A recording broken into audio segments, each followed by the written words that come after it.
Calvin Burrell and Street Sense, and they've kicked it into high gear, down to the final furlong, and Street Sense goes right on by Hard Spun. Street Sense has taken over and opens up here. Street Sense by 2, Hard Spun racing in second, but it's all Street Sense drawing away. Late charge from I'm a Wild and Crazy Guy. Street Sense and Calvin Burrell impressively in Derby 133.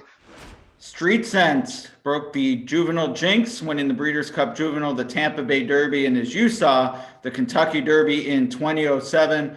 No Breeders' Cup winners in this bunch, Scott Shapiro, but very competitive field. Sure is a grade 2, $400,000 Tampa Bay Derby, and looks to be a lot of speed signed on in here. The field obviously led by Sam F. Davis winner Candyman Rocket. Bill Mott looking to win the race for the second time in 3 years, did so with Tacitus in 2019. I think Candyman Rocket has some upside, but I think his task is going to be a little tougher in here with a lot more speed signed on, kind of drawn in between the speed. Last time, just sat outside the speed horse in Boca Boy and had a very easy trip. Did it nicely, but I think his task is tougher in here. How did you see it? Yeah, I agree. And it's been interesting in the championship series here. We've had 2 50-point to the winner races so far, 3 this weekend, so 2 others along with the Tampa Bay Derby. And in the 2 previous ones, they have sort of been rematches of the prep. So they'll comp for the Risen Star, Holy Bull for the Fountain of Youth. And in the Risen Star, kind of turned the tables with Mandaloon making up for his Lecomte effort. And then in the Fountain of Youth, the Holy Bull winner, Greatest Honor, repeated.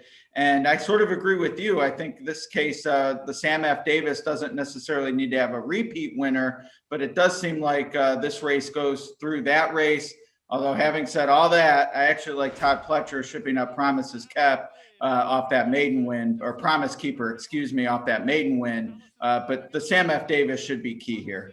Yeah, Promise Keeper, first to talk about him, wired out of field in the slop at the 1-turn mile distance on February 6th. Did so in impressive fashion, 94 Brisnet speed rating. A little concerned, not really a horse that the Pletcher barn seemed to be high on. Maybe it's the clockers down there, but went off at 8.5 to 1 on debut on January 9th and almost 7 to 1 in the maiden breaking performance. So maybe just a horse taking a little while to figure it out, but one of many that should be involved in the early proceedings. Luis Saez coming in to ride. I landed on Hidden Stash, a horse that won 2 races in Kentucky to end the 2-year-old campaign for trainer Vicky Oliver. Well, you can make the excuse that he needed the race in the Sam F. Davis when he ran on pretty well to finish 3rd, and should get a much more favorable setup today. I would assume Hidden Stash off of that effort will be the second choice, while Candyman Rocket will be the favorite. Promise Keeper, probably the 3rd choice. Yeah, I would think so. I thought 8 to 1 was a little ambitious looking at the morning line, and agree. I think out of the Sam F. Davis, especially when you bake in the price they're going to be, Hidden Stash makes the most sense. I don't really associate this barn with having to fire off a layoff, and just knowing how they ply their trade through the years at Churchill. Definitely like to use the condition book and pattern of races, and that would fit here even at the stakes level. So I agree with you, and who I want onto the Sam F. Davis. I want the newcomer altogether, and that is applicable because the leaderboard contest does wind through Oldsmar, and a $25 win bet gets you qualified to earn those points. And I am going to put my $25 on Promise Keeper.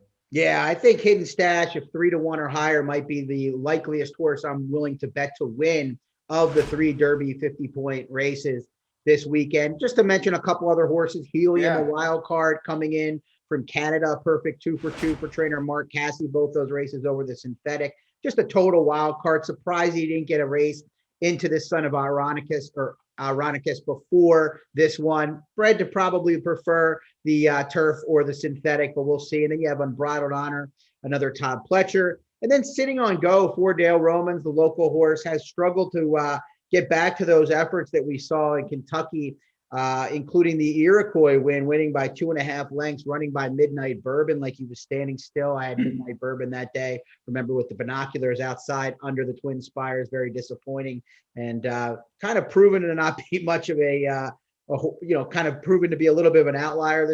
That race was sitting on go, but we'll see. Maybe Dale Romans can have him ready to fire, and the pace should be contentious.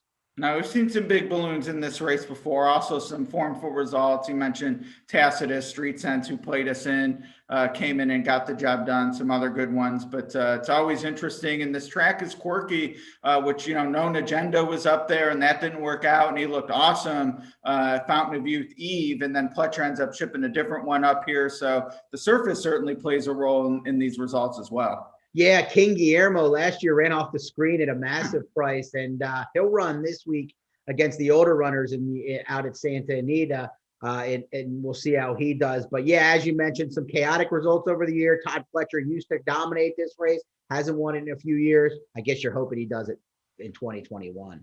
I am indeed. All right. Well, that is the Tampa Bay Derby preview. Make sure you check out all other previews of points races this weekend. And most importantly, watch and wager at Twin Spires. Good luck.